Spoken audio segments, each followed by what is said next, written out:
tercatat sebagai pilkada dengan golput tertinggi. Golput gak dilarang. Buat yang belum tahu,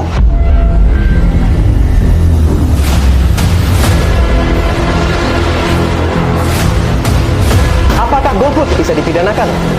Golput adalah sebutan Si pemilih di Pilgub Jakarta 2000 partisipasi Pilgub Jakarta tahun ini tapi terhalang oleh threshold tersebut.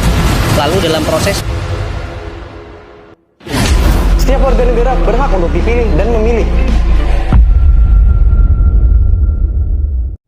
Sekarang ini banyak anak muda dari generasi milenial dan Gen Z yang memilih tidak ikut memilih saat pemilu. Mereka dikenal dengan istilah golput atau singkatan dari golongan putih. Dulu istilah ini muncul sebagai bentuk proses politik terhadap sistem pemilu yang dianggap tidak adil. Tapi sekarang golput lebih sering berarti tidak peduli dengan politik atau merasa suara kita tidak akan mengubah apapun.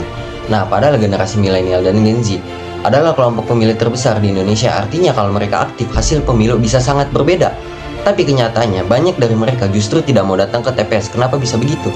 Beberapa alasan paling sering adalah mereka tidak percaya pada politik atau pemerintah karena banyak kasus korupsi dan janji yang tidak ditepati oleh pemerintah.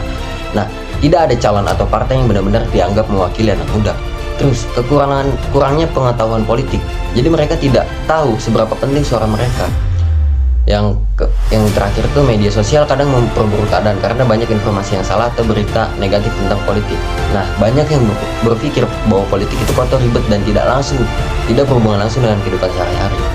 Akibatnya banyak anak muda yang golput. Nah, demokrasi pun ini bisa melemah di Indonesia. Tapi fenomena ini bukan tanpa solusi. Ada beberapa cara untuk mengatasi masalah golput. Misalnya, sekolah dan kampus bisa memberikan pendidikan politik yang menarik dan mudah dipahami. Nah, konten positif di media sosial pun bisa membantu menyebarkan informasi yang benar tentang pemilu. Anak muda juga bisa mulai ikut terlibat langsung dalam kegiatan politik seperti jadi relawan pemilu, ikut diskusi politik, atau bahkan mencalonkan diri. Dan yang paling penting, pemerintah dan partai politik harus membuktikan diri dengan tindakan nyata, bukan cuma janji.